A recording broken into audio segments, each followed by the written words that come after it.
Мега простотия. Това най-вероятно е най-глупавото нещо казано в този сезон на Ергена. И това може би е най-глупавото нещо казано от психолог на всички времена. Добре дошли, ергени и ергенки, в епизод 3 на Селяк Каст. Това ще бъде първият епизод, в който реално ще правим обзор или, както младите го наричат, реакция на Ергенът. Реално този епизод съм посветил да правим реакция на един конкретен епизод, който мисля, че беше доста интересен и по пълна случайност това е последният епизод на Ергена, епизод 23. Надявам се вече да сте го гледали, за да имате някакъв контекст около това, което се случва, понеже поради авторски права не мога да покажа целия клип, не мога да гледам целия епизод, въпреки че много бих искал да се гушкаме и да си гледаме целият епизод заедно, обаче това за жалост няма как да стане, иначе BTV ми пращат Наум Шопов да ми щупи капачките на коленете и това няма да ми хареса особено много. Така че, айде да запретнем ръкави, аз вече съм го направил, аз съм заел позиция и спортна стойка около басейна в Шри-Ланка с моето много фешън пуловерче и съм готов да надникнем в този епизод на Ергена и да намерим любовта за пореден път. Нека да започнем. Имаш ли за какво да си говорим? Да, определено. Да, това е много важно за мен. Ако той мълчи и нищо не говори, значи той не мисли за мен. Не, имаше. Много интересен тук момент, още в самото начало на епизода, когато девойката се връща от среща с Марин и Алия я захапва веднага да разпитва дали нещо специално е казал за нея, понеже естествено от това, което сме видяли, Алия в момента е фаворитка да спечели сезона, защото много добре заби ногти в сърцето на Маринчо и го прелъсти и там се помляскаха. Гледайте ми предишното видео, ако искате да гледате този момент и ако ви въздейства много емоционално и приятно. Натурално, че дойде разговор. Това е малко провокативен въпрос, въобще не отговарям. Да, може да го подминеш. По-добре го подминеш да на отговаряш. И тук в следващия момент веднага всичките други мацки почват да солят манджата и да бъркат Боба и да създават още повече интрига, която според мен мисля, че нямаше чак толкова, но пък как иначе ще стане шоу. Това беше много тъпо. Да. Това е чиста провокация. Окей. Така, въведение в следващата сцена. На екран имаме Чики Ментов и Бетина, които са на среща на плажа, точно пред океана и си хапват някакви сладки работи. Реално не си говорят за много интересни неща, но сега Бетина иска да сподели с нас един нейн невероятен талант. Нека да слушаме. Да говорим за това, да ти кажа един мой талант. Представи си някой път сме някъде и се прибираме много гладни. Представям си. Ти влизаш в ваната да се къпеш. Така. И през това време аз съм сготвила. Браво! Браво, Бети, браво! Невероятен талант. Аз лично се къпя между 30 и 40 минути, така че очаквам 3-степенно меню. И десерта по-късно. Нали знаеш какво става въпрос? Сега връщаме се в къщата на Биг Ерген, където е време за подкаст. Тези момичета сега са се събрали да обсъждат кой къде е и как се намира в самото предаване. Си мисля. Дали забелязвате една тенденция, че в класацията на Стоян Симона минава малко на по-заден план и на нейно място така идва Бети, според мен? Да, аз мислех същото днеска.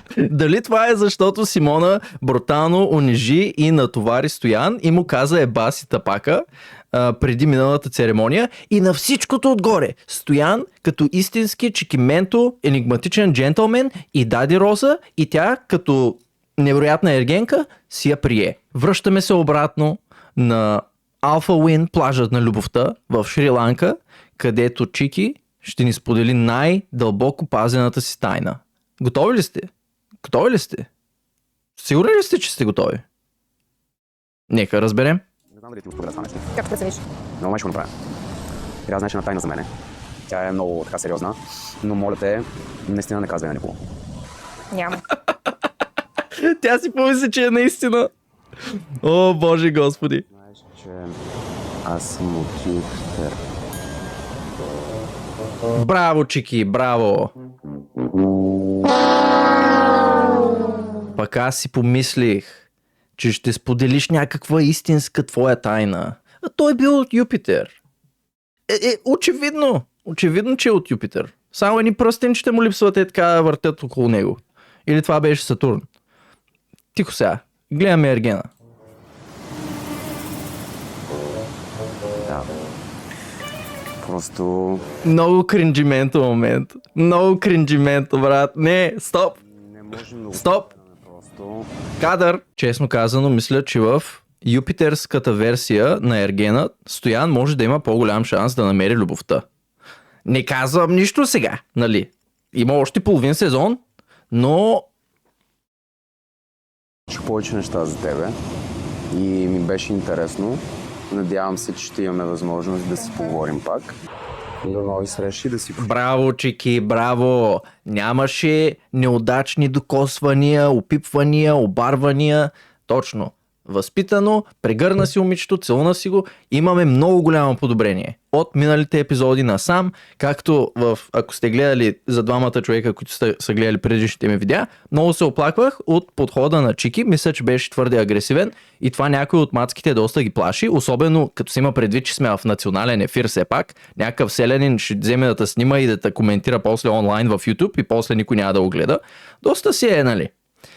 Неудобно. Но, браво, имаме много добро подобрение от господин Ментов. Връщаме се обратно в Алфа Уин, градинката на любовта, където Крис и Елеонора имат много романтична вечеря след фотосесията си. Тя беше някаква слабена фотосесия, облякоха се като там сватба и сега трябва да консумират своята връзка, именно, т.е. нали, да консумират някаква храна в градинката. На мен лично това ми е любимата двойка за цял сезон. Много хора, включително ще разберем по-късно в този епизод, хейтят Елеонора, защото им била изкуствена, са преструвала. Аз това не го виждам и честно да ви кажа, не ме интересува. Аз имам свое мнение, затова си го изказвам. Вие може да оставите вашето мнение отдолу в коментарчетата, за да може да спорим и да се караме и да се псуваме. Нека продължим. В 6-7 клас ме хвана Дивото. рап. Рап. Да. слушах дискотека, метал, да. пони. Не, мето, не. Рап. Едно време рапа сигурно е бил много голям антикултурен жанр, така да го наречем. В днешно време си е доста комерциална музика, но пък разбирам, може би Крис като малък е слушал 3 в 1, по-скоро това му е преди времето. Слушал е Абсурд и някой от златните им хитове, нали? Или може би Тупак. Така, нека да обобщим срещата до момента. Елеонора и Крис водиха доста зрял и интересен разговор за това какви са били родителите им, как родителите на Елеонора са били разведени, как Крис сам по себе си е бил разведен и какъв е неговия опит с това. Естествено, това беше доста дълъг разговор, нямам шанса да го гледам и да говоря за него конкретно, но мисля, че доста добре ви дадох един сбит преразказ. Сега се връщаме в къщата на любовта, където естествено ще намерим тази любов, защото Бетина се връща от среща и ще бъде разпитвана. Първо имахме състезание. Това го знам. И победихме. Но аз отидох за победа. Искам да ви кажа, че осъзнах, че победата, да, тя е хубаво нещо, но най-сладкото нещо е пътя, който вървим, за да стигнем до победата. Не знам дали ме разбирате. Да. Ние се мотивирахме. Аз не разбрах. Може ли да повторим? Я върнете видеото малко назад, за да го повторим отново. Какво общо имаш това среща? Но окей. Просто доста енигматично твърдение, бих казал аз. Това са като ние цитатчета във Фейсбук сутрин с кафето, където ги гледаш. По принцип, не съм съгласен с Симона и методиката й, но това си беше много добро изказване. Тук що чух просто някакъв, ако знаете какво е NPC, не. Знаете, че аз не споделям много лични неща, но съм много доволна от днешния ден. Добре, а вечерята... След това вечерята беше страхотна. Първо компанията и второ мястото, където беше избрал, бяхме на брега на океана. О, романтично. А как ти се стори Стоян? Забавен не беше, сериозен не беше, защото някои жени, като се върнат от среща за него, казват, че е бил много забавен, други казват, че е бил много сериозен, други казват, че не знае как да се държи с една жена. Ти как го усети? При мен беше и двете. Аз реално не мога да разбера защо очакват Бетина да им се обяснява, при положение, че на почти всеки кадър половината се усмихват и се кикотят като лисици, един вид много някак си подигравателно. Ако бях аз, нищо нямаше да им кажа. Или направо щях да си ги излъжа. Щях да кажа, че съм се целувал с Стоян, после Марто Елвиса е дошъл и съм се целувал с него, после Марин е дошъл и с него съм се целувал. Вече почвам да си фантазирам някакви неща, ама нали де? Симона се дразна това нещо, че Стоян харесва Бети и така нататък, но пак не разбирам, защото тя всъщност не харесва Стоян като мъж и не иска с него да има отношения, но все пак не иска и да издрога. Не мога да го разбера това нещо. Браво! Браво, Нурджан, браво!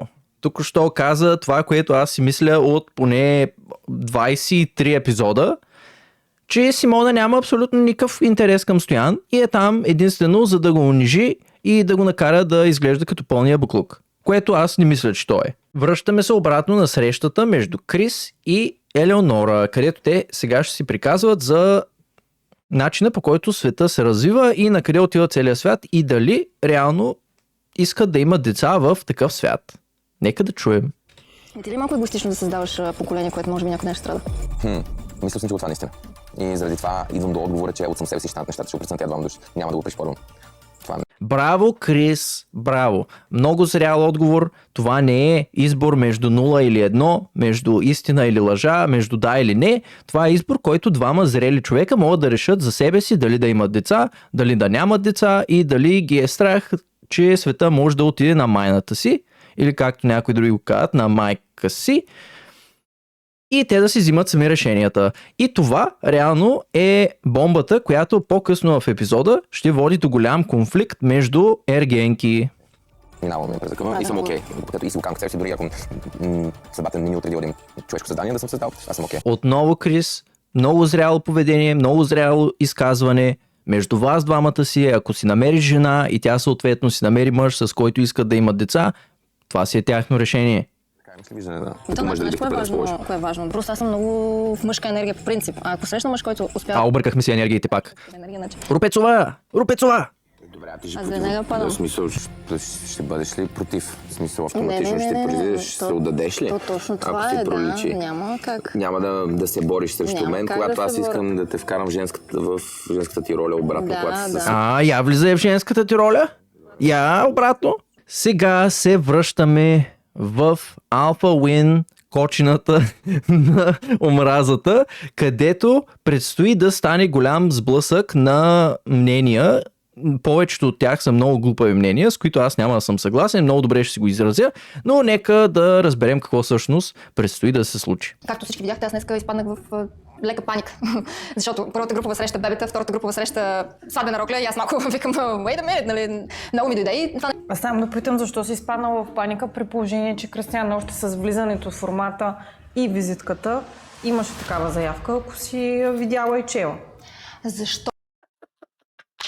Доника веднага включва злобата на 11 левел и скача с двата крака, защото тя естествено е психоложка, тя е психопрофилирала на ниво ФБР абсолютно всеки участник и абсолютно всеки ерген и тя ще им дава наклон на нуля как те да си мислят, как те да се чувстват и всъщност тя ги разбира повече като хора от тях самите. Както знаете, абсолютно всеки психолог точно това прави.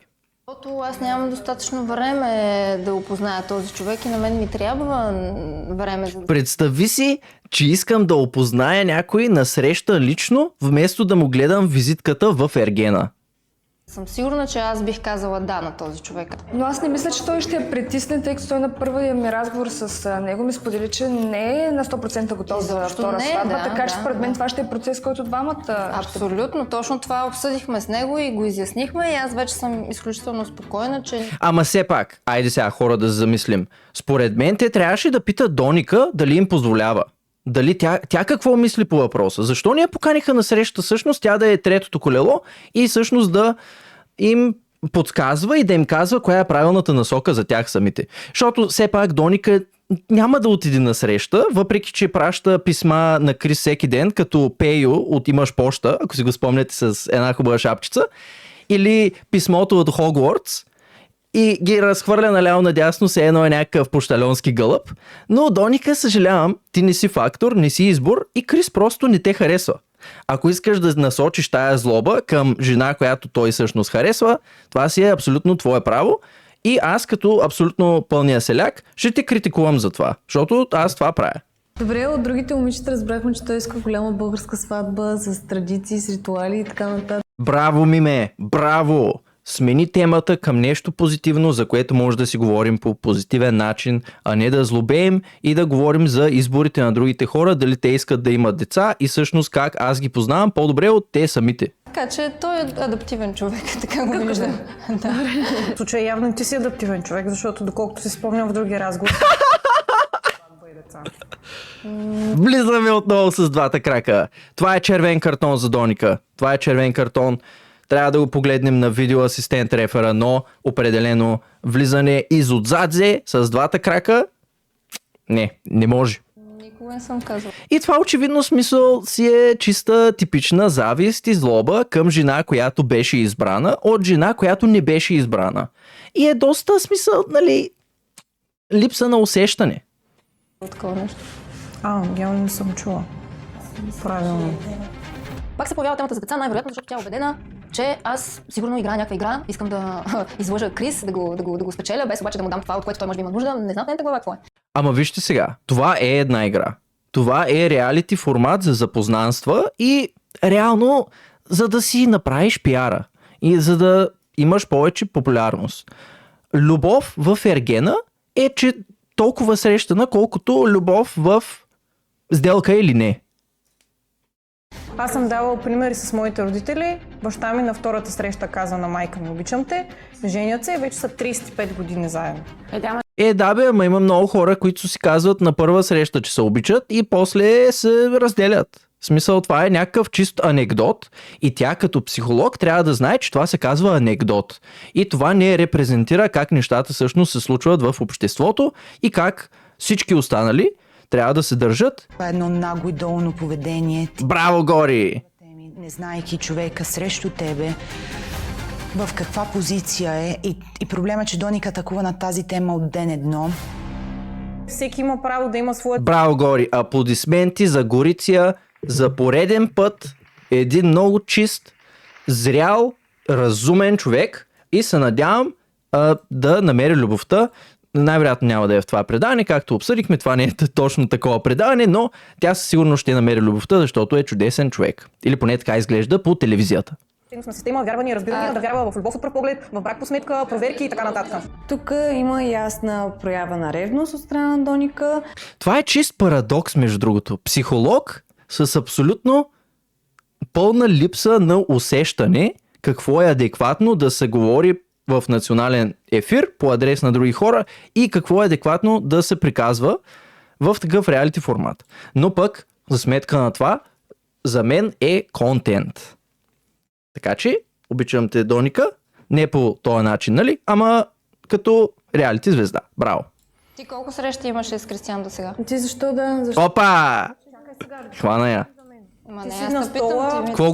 Какво говорим за мен? До сега давахме анекдоти, говорихме как трябва да се върти света според идеологиите на Доника, но сега не искаме да говорим за нея повече. Сега трябва да говорим за Елеонора и как тя е изкуствена и се преструва според статистките и подкастърските в Ергена. Към теб в случая, затова ти казвам нещата, които ти си казвала в официални и неофициални разговори и това, което ти в момента заявяваш, няма нищо общо. Възможно е да е много интересно нагаждане, а не спрямо твоите принципи, вярвания и убеждения за това как трябва да изглежда едно семейство. Питаш ли ме как трябва да изглежда?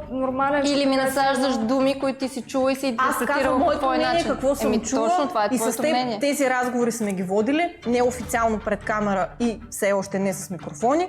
Затова казвам, че на мен ми изглежда изключително подозрително начинът, по който ти се връщаш днес от тази среща.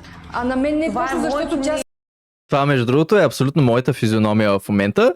По абсолютно същия начин се чувствам и аз. Ето така, все едно е паднала бомбата в FBET бункера на любовта и всичко е на пух и прах. Тя си изразила притесненията, вместо да се усмихне и да каже: супер, айде да се женим. Доника, и ти не си права.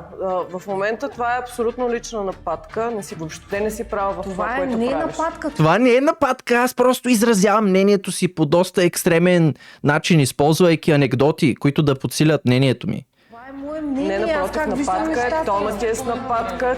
Не, ти се караш. Винаги, когато си изказваш мнението, вие го приемате като нападка. Значи, това е Може и ти вашата така да се изразил. Тихо! Ще раждаш! Раждай! Раждай! Като бяхме в хотела, аз разбрах същото, както го разбрала Значи, Доника. не е бил измислен разговор. Добре, да обобщим. Елеонора им е казала в някакъв момент, че не иска да има деца. В момента. Или няма такива намерения. Нали? И после се е срещнала с мъж, който й харесва и е казала, може би, може да имаме деца, ако се харесаме, ако се обичаме, защо не? И сме до тук, реално. Това е статуса на този разговор. Ние, преди да влезем в имението, в хотела, отгоре имаше басейн. Не помня кой имаше карти. На тези карти ние играхме. Имаше въпрос дали искаме деца или там колко деца искаме. И трябваше всяка една от нас да отговори. И тогава аз също останах с впечатлението, че Нора не иска да има деца. И понеже видях, че всички започват да я нападат. Татяна, Мария. Да бе, ама и аз не съм гладен в момента, ама като стане 6 часа вечерта, може и да огладнея, нали? Според ситуацията. Естествено не, че ги сравнявам двете неща, ама по принцип. Плюс това на никоя от вас не ви е работа дали тя иска да има деца или не. Това си е нейн личен избор, както на Цвети Велева и беше нейн личен избор да има деца. Този, онзи, нали, Нора и 10 човека да ти говорят на един не е много приятно. И затова се включих, защото без значение дали е Доника или е Пенка или е Драгенка, не е готино да те нападат 10 човека на Пък не е готино пък да говориш където не ти е място и да се обаждаш на някакви разговори, които никой нищо не те е питал реално и да си налагаш твоето мнение и после да се защитаваш и да си жертва и да ревеш, че това всъщност е просто твое мнение. Реално и това също не е готино. Плюс това те я отговориха по доста подобаващ и зрял начин и обясниха точно какво те мислят, че беше неподходящо в тази ситуация. Аз мисля, според мен Цвети Велева е хванала една голяма тенджера и просто бърка една попарка, защото тя реално само това е правила в тая къща, понеже тя не хареса нито един от ергените и те не я харесаха. И тя в момента е там в ролята на почиващ на лагер. Или по-скоро на курорт. Айде да кажем на курорт. Това не е лагер. Това не е Балкан турист. Това е Шри-Ланк турист. Аз не си търся мъж на всяка цена да правя и да произвеждам деца с него. Разбираш ли ме? И точно това съм заявила и днес на Кристиан с този си въпрос към него. Ти, след като виждаш света по този начин, че върви, не се ли чувстваш егоист да искаш да създадеш живот, който няма да е добре според теб, защото ти ми го заявяваш в бъдеще? И той ми казва не. Каквото ми е писано, това ще стане. Аз не го правя на всяка цена. И аз не искам 5 деца и не искам 200 деца и няма да го направя само защото обществото ми... Не, ще раждаш. Раждай. Имам деца, аз имам вика 2 племенници и на мен са ми изключително достатъчни. Разбираш ли? Същото мнение имам и аз по този въпрос. Но аз те разбирам. Аз ти обяснявам, защото ти ще ме разбереш. Да. Тогава, когато говорихме на басейна, дали ние не сме те разбрали правилно, дали ти така си се изразила или нещо по средата, не знам. Ама какво значение има? Имам предвид, че тя за това Сбийте се! Бой и после раждане. Всички ще се бием, ще раждаме, ще правим деца, ще се забавляваме. Това е следващия сезон на Ергена. Лично аз искам да го продуцирам. Единственото, което... И аз да съм Ергена, естествено. Въпреки, че не съм. Вече имаме сълзи! Сълзи. Единствено липсва кръв. Нека да видим какво Доника има да каже по тази тема. Защото тя е единствената, която в момента не е в групичката на Елеонора и която не защитава. И защото те всичките го знаят това нещо. Виж сега, ако можеше да насочиш тази своя психология към себе си, щеше да разбереш, че всъщност тази ситуация е резултат от твоите действия и твоето изказване на мнение, което изобщо не беше на място и момичетата с право те сложиха на мястото си. Защото когато няма микрофон и няма камери, ние сме различни. Ама когато става... Естествено, че сте различни. Вие сте участници в реалити предаване. Аз не очаквам да сте абсолютно същите по телевизията. Мислите, че аз не съм различен ли, когато не съм много интересен онлайн? Не съм. Веднага влизаме в роля. Минаваме в женска енергия, изведнъж обичаме децата. И адаптивна е. Явно опита си оказва думата. Явно ние не сме за тук за истинска любов, ами сме тук да се показваме и да се нагаждаме. Тя се опита да извърти нещата с някакви теории, че видиш ли ти, светът бил много суров и не знам си какво. Хората, като е имало едно време чума и войни, то дай да не правим деца, защото те са много смутни времена. От една страна, окей, разбирам. Съгласен съм. Света винаги е бил около тоалетната и сме се въртяли така надолу към дупката. Обаче, пък не ти е на тебе място ти да определяш кой дали да има деца или да няма деца, или е удачно или не. Особено ако си една от момичетата, които просто не беше избрана, или да кажем с други думи беше отхвърлена от Ергена и трябваше да му пращаш писъмца всеки ден, за да може той да погледне към теб и той все пак в края на краища не погледна към теб. Та, ако искаш да си символичен психолог, не ти се получава и никой не уважава това твое качество и желанието ти да го изразяваш. Само да кажа, че хората, които имат повече емпатия към животни и кучета, отколкото към хора, са се чисти психопати. Мега простотия. Това най-вероятно е най-глупавото нещо казано в този сезон на Ергена и това може би е най-глупавото нещо казано от психолог на всички времена.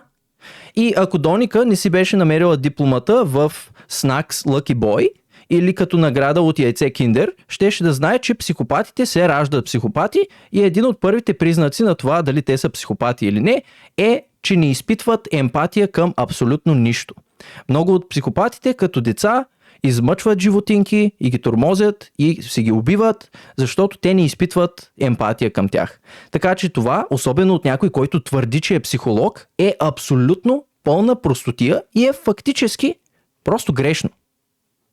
Кристиан не вижда истината, защото тя не се представя пред него с истинското си лице. Че раждаш, психопатке! Раждай! Аз не съм човека, който да му отваря очите. Нито съм му майка, нито терапевт. Ами ти не ти се получава да си терапевт. Като гледам размишленията ти, изобщо не ти се получава. Щом той не може да ги усети, да ги види тези неща, няма смисъл. Имаме втори. Но пък повече и се отдаваш и плаченето. Мартин, който ще се извинява в национален ефир, че е поредния глупак. Само че с тая разлика, че поне Рупецова много добре играеше. А тая още на втория ден може да разбереш. Допреди да забремене, аз... Рупецова играеше толкова добре, колкото Кристиано Роналдо пада за дуспа. В смисъл, на нея и беше изписано на челото и беше изписано във всичките й книги точно каква е стойността и точно какви ценности има. А Марто Елвиса си я хареса просто защото си беше секси, беше провокативна и реално, за разлика от много от другите момичета там, тя успя да си го върти на малкия си пръст. И на него това му беше интересно. Малко ме шокираха някакви неща. Според мен проблема идва от Елеонора, не от Доника. Тя е много прикрит човек, Елеонора. И малко сега се обърка в разказите. Много ми е интересно как Елизабет, мисля, че се казваше, няма значение. Как това момиче, което влезе преди няколко дни, вече знае тя кой какъв човек е в тази къща и като се има предвид, че тя влезе с намерението да е някакъв шпионин на Крис, мисля, че в крайна сметка ще го обърка доста повече, отколкото ще му помогне. Ама това си е тяхна работа, защото нито един от тях няма да намери любовта в Ергена, както до сега сме разбрали. Окей, други въпроси?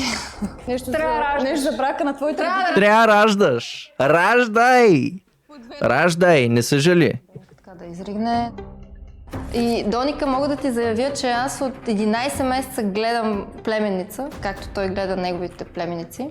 И за мен няма нищо по-ценно в света в момента от нея. Психопатка, хора, които изпитват повече емпатия към племенниците си, отколкото искат да имат деца, са си чисти психопати. Ето, казах го, заявих го. Къде ми е дипломата психология? Така че бъди сигурен. И това, между другото, е нещо много често срещано, особено в българските реалити формати, когато хора тръгват да диагнозират или както и се казва, да анализират и профилират други хора и да ги наричат нарцисисти, аутисти, какво беше, биполярно, да, това е доста известно, при положение, че тези хора много често си нямат корава представа какво изобщо означава което и да е било от тези състояния. В крайна сметка заключението е, че ще раждаш и ще ти хареса, защото тъй трябва. Продължаваме напред. Пренасяме се в любовната вселена на Марин и Алия, където всъщност нещо доста позитивно и романтично ще се случи. Мартин пише писмо на Алия. Това писмо до Алия, защото смятам, че може да има нещо недоразбрано и недоизказано между нас. Някога с мислите, които се пораждат в главата ми, наранявам не само себе си, но и хората до мен. Не искам моите слабости да са причинно-следствената връзка за страданието на някой друг. Отново, може да знаете, аз другите видеа, ако сте ги гледали, двамата човека, които гледат канала ми, може да сте разбрали, че аз съм голям фен на Марин. Мисля, че е много адекватен, млад мъж, много добре се изразява, много добре разсъждава и много добре и уважително се държи с другите момичета там. Или поне такова ми е впечатлението сега, нали? Нещо много по-драматично може би ще се случи по-нататък и аз няма да имам това мнение, но пък в момента имам това мнение. Сега ще видим една, според мен, грешка на продукцията е, че позволяват на Алия да чете писмо, написано на български език. При положение, че тя е чужденка, български език ни е майчиния и понякога се затруднява с четенето и изговора на някои от думите. Но в този случай е определено слабост на продукцията. Трябваше да го направят както по филмите, като тя чете самото писмо и също на запис се чува Марин как го чете, за да може, нали, ние чуваме Марин, докато виждаме как тя чете писмото. Това би било доста по-романтично и мисля, че ще им се получи. Но пък, все пак аз имам 2 абоната, а BTV имат много повече. Включително в Войо, където гледам това нещо, между другото. Скъпа моя Лия, още помня погледа ти и съмнението, което предих от теб онзи ден. Започна да ми става навик да изразвам двусмислене и да ставам... Не разбирам думата. Не разбирам думата. Много сладко. Тук не разбрах. Ще ти го прочета. Да. Браво, Ники. Това е Ники Николов, ако не се бъркам, продуцент на Ергенът и миналия Ерген. Не Любов в рая, а миналия на Марто Ергена. Скъпа моя Алия. Те там бяха комбина Марто и Ники. Те бяха като дупи и гащи. Още помня погледа ти и съмнението, което породих от теб онзи ден. Започна да ми става навик да се изразявам двусмислено и да оставам криворазбран. По време на последното ни ергенско състезание споменах как трябва да се науча да казвам не на неправилните хора. С тези думи не визирах теб. Напротив, целувката ни беше едно от най-правилните неща до сега, мой личен, напълно съзнателен избор, за който не съм съжалявал и за миг. Аз мисля, че да съжалявах за тази целка. Аз мисля, че така. Ще била сигурна това. Говори за себе си и за това, че погрешно разпилявам вниманието си и се стремя да угаждам на всички, включително на жени, които търсят просто провокация, а не смисъл. За осъзнаването, че вниманието и енергията ми не са безкрайни и че начинът, по който ги разпределям, определя какъв живот изграждам. Дълго време съм действал от позицията на човек, който се стреми да бъде удобен, харесван, отворен към всички. Дори това да ми носи краткосрочно одобрение, в дългосрочен план размива посоката ми. Когато не поставям ясни граници, започвам да губя, не защото давам твърде много, а защото давам без реално намерение. Искам времето и енергията ми да отиват там, където има смисъл. Уча се да поставям граници, да казвам не, когато трябва и да бъда по-осъзнат в избора си къде и на кого давам присъствието си. Защото вярвам, че само така мога да създам пространство за нещо истинско. Марин. Браво на Марин. Това според мен по-скоро беше писмо за Михаела, отколкото за Алия. Това писмо беше... Защото чухме повече какво той не иска да прави, отколкото той какво иска да прави. И това малко ме кара да замисля за Михаела. Сега различна, а чувствам се различно. Браво! Това е наистина един различно чувстващ се епизод. Тук този кадър трябва да го прескочим, защото иначе ще ни свалят за сексуално съдържание. Както виждате, тя е с много добро впечатление и се връщаме в подкаста Ергенът. Alpha Win подкаста на Ергена, където милите госпожици, статистките, както аз обичам да ги наричам, подкастърките, или по-така наречено момичетата, които все още са в предаването, поради някаква причина, коментират развоя на събитията. Беше малко по-интензивно, да. Имаме реклама на Happy Day. Някои хора... Което сигурно трябва да го замъгля малко, защото не са ми платили все пак. Това е продуктово позициониране на BTV, не на мен. Така че ако Happy Day искат да ми платят, мога да си пия на едно сокче, така. Примерно, ето така пред камерата. Happy Day, това е любимия ми сок от грейпфрут или каквото и да е това. Някои хора се представят за такива, каквито не са. Ау, ужас! Ужас! В реалити предаване! Как смееш ти да си някой, който не си? Не знам. Според мен много насериозно се приемат тия неща и естествено се приемат много насериозно, защото тези момичета всъщност не бяха избрани от Ергена и тях наистина много ги засяга лично и много ги интересува другите момичета какви са. При положение, че аз не знам какво толкова ги интересува, дали Елеонора ще е следващата Даниела Рупецова или ще е следващата някаква друга, не знам. Някои неща още от началото, които не сметнах за нужно да ги коментирам, защото всеки човек трябва да си види сам според мен, но виждала съм и социалните мрежи и така нататък и знам, че примерно не е това, за което се представя тук. Ами защо не го заявиш тогава твърдо и директно да заявиш тя за какво се представя и тя всъщност какъв човек е. Защото аз не съм тръгнал на тия момичета да им гледам социалните мрежи, да им лайквам постовете в Инстаграм и да им споделям рекламите на някакви протеини или каквото друго рекламират. Така че на мен като зрител би ми било интересно каква всъщност е Елеонора и за каква всъщност се преструва. Но пък може би в този сегмент предстои да разберем. До вчера са живяли един начин на живот, съвсем различен от това, за което се представят и мисля... Между другото, браво на Бетина, че просто реши да си хване книжката и както останалите зрители, просто да не обръща внимание на Нурджан.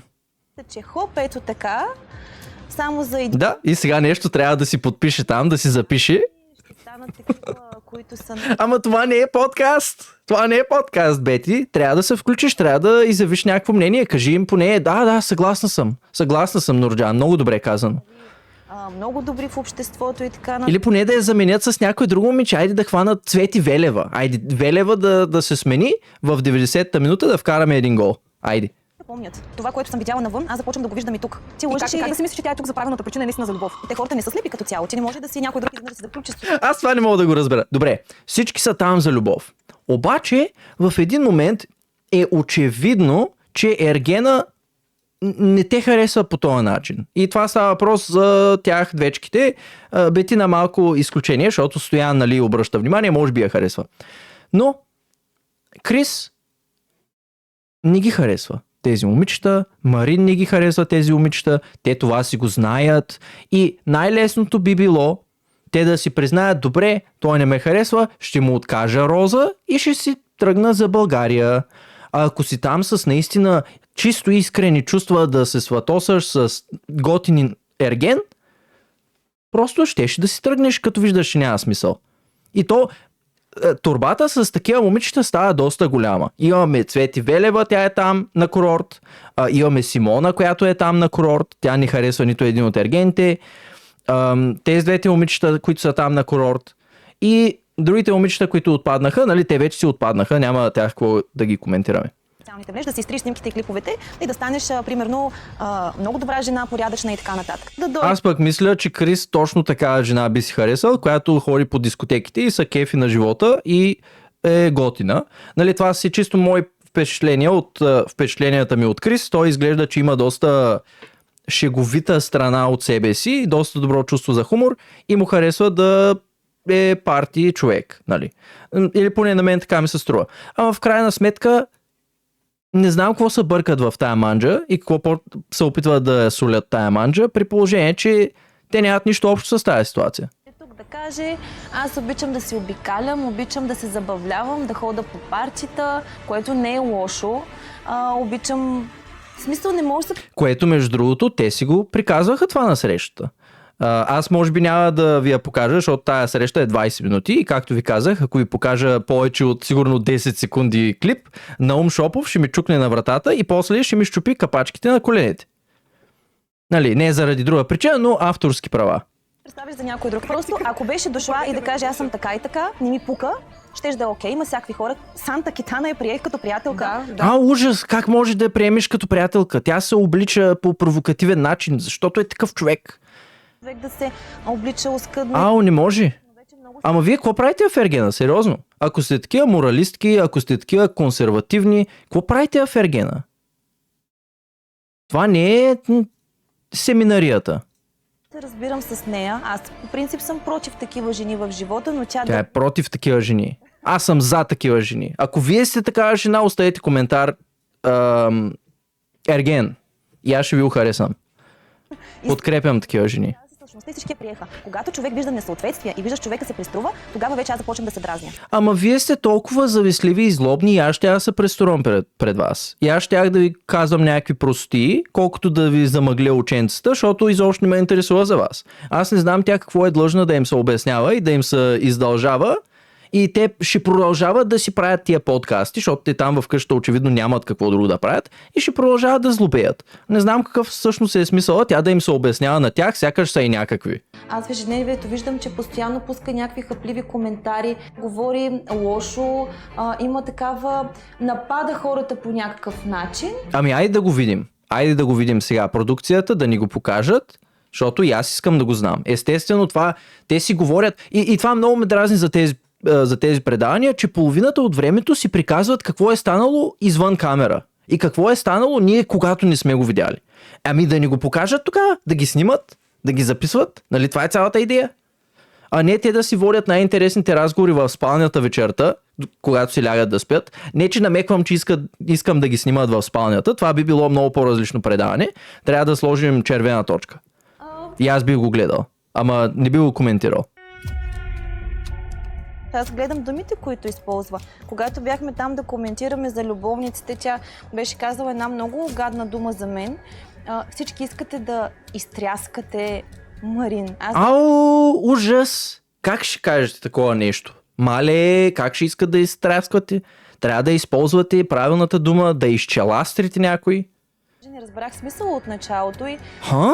за мен една дама В речника има ли да изтряскаме Марин? Хаштаг изтряскай Марин. Това трябва да е следващия ерген просто. Трябва това да е всъщност целта на ергена, която първа го изтряска, печели.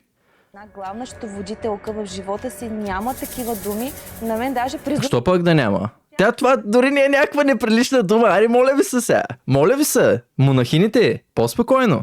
Какъв е този монашески подкаст? Да се говори пред мен така е обидно. Ау! Такива хора, които се обиждат на абсолютно всичко. Просто не мога. Стой си вкъщи, служи си една турбичка на главата и никой никога няма да те обиди. Обещавам. Прокламираме, че сме много изискани дами и Кристиян я бил вкарвал в женската енергия. Аз не смятам, че на теб ти трябва мъж да те вкарва в женската енергия и да бъдеш... Ами тебе никой не те пита какво смяташ. Ти по принцип не си калкулатор. И ти не им се месиш в техните връзки на Кристиян и на Мереснян. И те не ти се месят в своята. Което аз мисля, че е правилното, нали? Тебе никой не те пита как смяташ. Това не е олимпиада по математика, не е калкулатор. Ти може да си смяташ каквото си искаш по принцип. Ти или си? Тук ще се караме. Аз мислех, че ще раждаме само, ама пък явно ще се караме. Ще вляза там, отивам в Шри-Ланка веднага. Тук в предаването, той след като излезне ще гледа, ще види. Или поне в надкаст. Айде, моля ти се, недялко поканима в надкаст. Там с Джаро да си приказваме. И той ще усети, че тя не е тази, за която се е представила. Или поне Кукушев. Айде бе, Асенчо, моля ти се. Виж сега, аз канала ми утре ще стане, ще имам 3 абоната. И до година ще съм те стигнал. Защото ти няма как. Психологически дори като термин го има, че ти повече от 3 месеца... Колкът съм селянин? То не може всички да са от София. И не може всичките селяни да са в София, нали? Някой от нас трябва да си стоим на сел. Чай, че отнасям, много се разсеях. Това е много тъп разговор, наистина много ме дразни. Надявам се той да успее. Подкастърките. Аз се съмнявам, че даже харесва Крис. Наистина. За нея няма значение чувства, емоции. Отново, ако чувствата за теб имаха значение, щеше да разбереш, че Крис няма чувства към теб. И щеше да му откажеш розичката и щеше да си хванеш багажчето и да се върнеш в България или откъдето си. Кой откъде е, как се казва? Хора, че той също има семейство и така нататък. За нея е важно просто да премине през хора, принципи, морал и така нататък, само да си постигне целта. Как го реши това? Това пък как го решихме?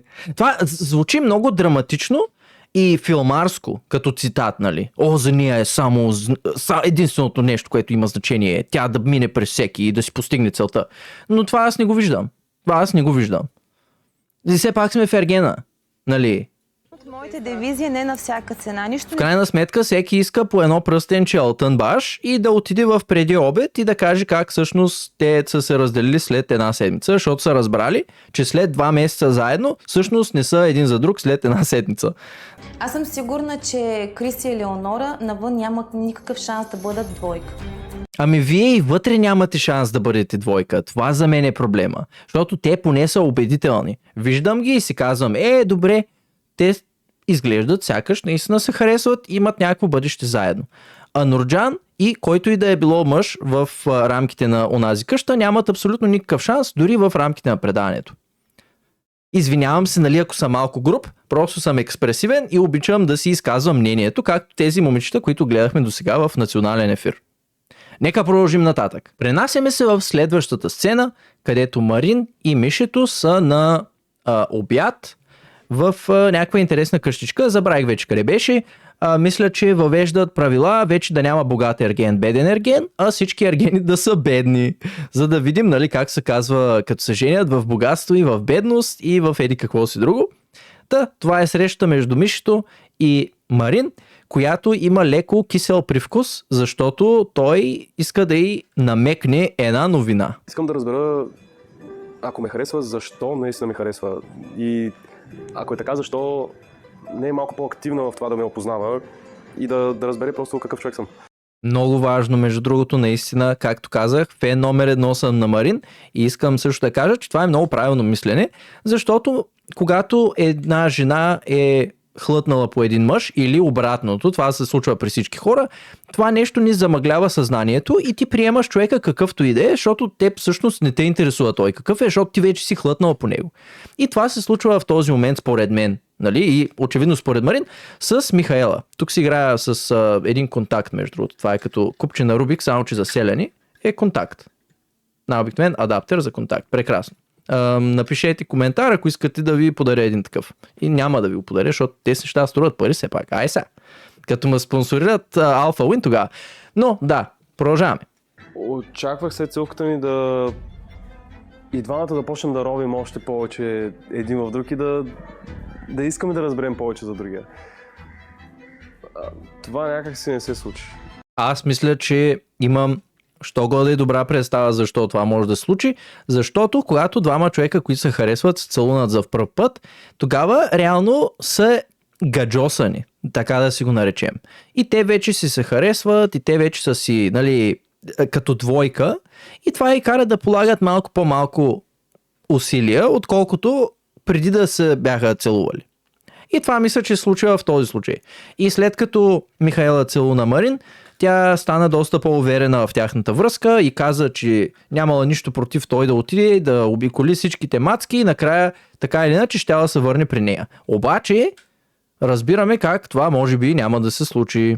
Вярвам и когато Михаил ми каза, че ме харесва. Аз мога някакси да го видя и в очите ѝ, но си мисля, че харесвам по-първичните неща в мен. Как изглеждам, как се държа с хората и как понякога се грижа за тях. Но любовта не е само това. Изисква много повече, изисква да опознаем наистина човека от среща и мисля, че има какво да направя тя в тази посока. Отново, много добре заявено мнение според мен, много добре формулирано. Естествено, не очаквам в рамките на 2-3 срещи тези хора да се познават напълно или да стигнат от някакви такива задълбочени размисли, но трябва да има наченки на това. И това просто, нали, за мен, това, което ни е показано в тези срещи, не се вижда особено добре. Аля прави истински опит към мен да ме опознае. Това в Михаела не го виждам и бих се радвал да го видя. Но тук трябва да си кажем, тук става въпрос за разлика в зрелостта на един човек и в годините.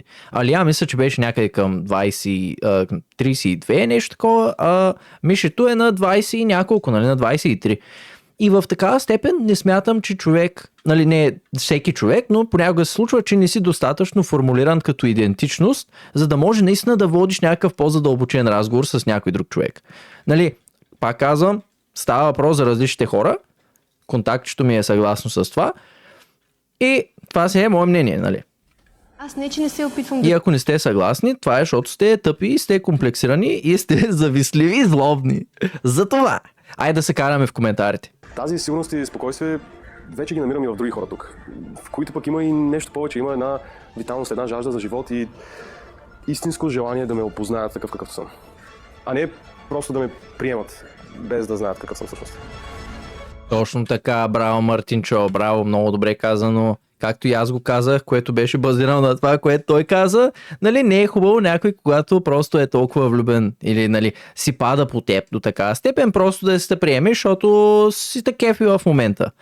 И особено ако наистина се опитваш да намериш любовта в ергена, нали, ако искаш да максимизираш своя шанс да имаш успех, това е правилната нагласа. Но пък никой не знае дали тези младежи реално са имали успех. Ще продължим малко по-напред. Както казах, не мога да ви покажа целият епизод. Стигаме до заключението, че комуникацията е изключително важна. Отново, трябва да споменем, Мишето е на 23 години и мисля, че на тези години наистина, за да опознаеш някого, трябва реално да си във връзка с него. На тези години хората се харесват и си нали, си излизат и са си гадженца, и в някои случаи живеят заедно, нали, защото все пак 23 не е чак толкова младо, но пък е много по-трудно да изградиш една наистина стойностна връзка от няколко разговора, което се опитваме да направим в Ергена и не винаги се получава. Или така, никога не се получава. Освен при Марто Елвиса. Неговата връзка беше най-стойностна. Пренасяме се на Алфа Уин плажът на Ергена, където Крис и Гориция ще лапнат по един нуй и после ще си поговорят за нещата от живота. Този разговор мисля да ви го обобщя вместо да го гледаме. Както виждате, нали, лапват нуя. Това е най-интересният кадър. Гориция споменава за това в какви връзки е била и как това е накарало сега да приеме нещата доста по-сериозно, защото когато имаш развод, примерно, нещата са доста тежки и после имаш да превъзмогваш доста неща и оставаш сам. И Крис по свой си начин, нали, все пак и той е минал през развод, може да го разбере това нещо. Мисля, че беше наистина много приятна среща, много приятен разговор. Няма много какво да кажа, не мисля, че имат много химия помежду си, но пък мисля, че и двамата са доста готини. И двамата могат да са си добри приятели и в къщата, и извън къщата. Така че, нали, интересен, много приятен сегмент. Връщаме се обратно в къщата на любовта, в кавички. Комуникацията ми с Крис до сега, до вчера вървяха много добре нещата. Аз го давах по-лежерно, не съм навлизала в дълбоки теми, защото според мен е много рано въобще да навлизам в такива. Да. Аз това не мога да го разбера. Добре, имаш една среща с един мъж, който вие вече сте установили, че се харесвате, поне, нали, визуално, на пръв поглед. Защо да не може да скочите в някакви по-сериозни теми? В смисъл, нали, той какво търси в живота, каква жена иска до себе си, в какво семейство е израснал, в каква среда се намира. Защото по този начин много бързо можеш да решиш, като зрял човек и възрастен човек, както Крис, както Мартина, можеш да разбереш дали този човек ти искаш да прекараш повече време с него и искаш да си приказваш повече. След като едното момиче се е прибрал от среща, аз чух едно изказване, което беше на тема: ако света свършва, не искам да правя деца, не искам да създавам поколение, защото децата няма смисъл да им го причиняваме. Отново, това е много екстремно изказване, което никой не е направил. Реално. Ако се върнем назад и върнете се назад в епизода и гледайте тая среща, никой не беше направил такова изказване. Просто размишляваха върху тази тема. Добре, на къде отива света? Дали аз искам да имам деца в такъв свят? И стигнахме до заключението реално, че зависи от човека. Зависи от двамата човека. И това е най-важното. А сега обсъждаме някаква тема, която е започната на база на доста неистинни твърдения и реално да си окажем пълни глупости. Отговорно един вид, да. Това нещо, което аз чух или разбрах, не съм много сигурна дали съм разбрала правилно. Мен ме притесни, защото още на първата ни среща... И това е нещо, което много ме дразни. Създават се някакви драми от неща, които не са базирани на реалността. И това е някаква сага, така да си го наречем, някакъв сторилайн, да кажем на чист китайски, който е глупав и е безсмислен да се обсъжда това нещо. И това се случва, когато тези жени стоят без нищо да правят по цял ден в тая къща. Те сами се нахъсват и се надъхват да приказват някакви простоти, някакви пълни глупости, само за да има драма. Защото някои от тях, много от тях, просто не могат да приемат, че не са фаворитки и не са особено харесвани от тези ергени. Което според мен, ако аз си мисля, добре, влизам в ергена, първото нещо, което мога да си помисля е: ами ергена, ако не ме хареса, това нещо трябва да го разбера. Иначе се излагаме пред цяла България сега, защото ергена не ме е харесал, пък аз изобщо не мога да го разбера това нещо. Да, Елизабет иска да е по-полезна за Крис, въпреки че мисля, че това е доста трудно, при положение, че тя сама по себе си има някакво собствено мнение, което ще се опитва да наложи върху Крис, а той си има негово си собствено мнение, което е базирано на реално присъствието му на тези срещи. Разказ не е малко изваден от контекст. Абсолютно е възможно той по някакъв начин пред нея да е смекчил малко нещата с цел да я успокои, нали, и да се напасне към нея. Разбираш ли, това не значи, че това, което е казал на теб, не е така. Мнението пред едната да е едно, мнението пред другата. Ама абсолютно може, защото ти си чувала рециклирано, сдъвкано мнение. Това е мнение някой, който ти го е казал, и стана развален телефон. развален телефон, буквално. Съответно, аз не искам да влизам в дадени отношения на база манипулации. Манипулации. Тук вече твърде много навлязохме в психологическия строй и в психологическия замисъл на цялото предаване. Падам в такава Защо? Защо пък манипулация? Казваш това, което иска да чуе една жена. Най-добре е ти да си Ами това... тук изрязахте. Николов, защо го изряза това? Тя дори не си беше довършила изречението. коментираш лично с него това нещо, да видиш в каква ситуация изобщо се е провел този разговор и дали буквално е било това значението. Ами буквално да. Благодаря ти, Елизавет, че каза най-разумното нещо в случая. Добре да го разбереш от него. Да, мен не ме интересуват другите отношения. В смисъл, аз конкретно за него, ако... И тая тема за децата особено, майко. Ти няма как да го знаеш това нещо. Ти няма как да го знаеш това нещо. Браво, момичета, браво. Радвам се, че Бубето е там, защото Бубето е интелигентна жена, въпреки че Викторчо в нейния сезон много я забатачи, по-селски да си го кажем, и много я обърка и замъгли погледа, въпреки че Викторчо не харесваше никое момиче от това предаване. Мисля, че може би ако беше влязъл в Ерген с мъже, ще има по-голям успех. Но пък Викторчо също не показа абсолютно никакъв характер през цялото време. Той беше абсолютно гола вода. Сори, Викторчо. Ама поне си готин. В смисъл много добре изглеждаш.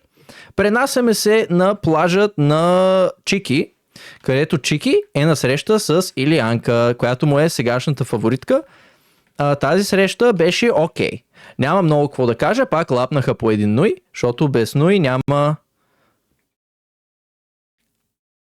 Запълнете празното място. И Чики реално са много впечатлен от него, защото той не я обара нито веднъж, против нейното желание. Мисля, че И дори не искаше да я натяга за целувка, което е невероятно. Тук трябва да имаме няколко аплодисмента. Браво!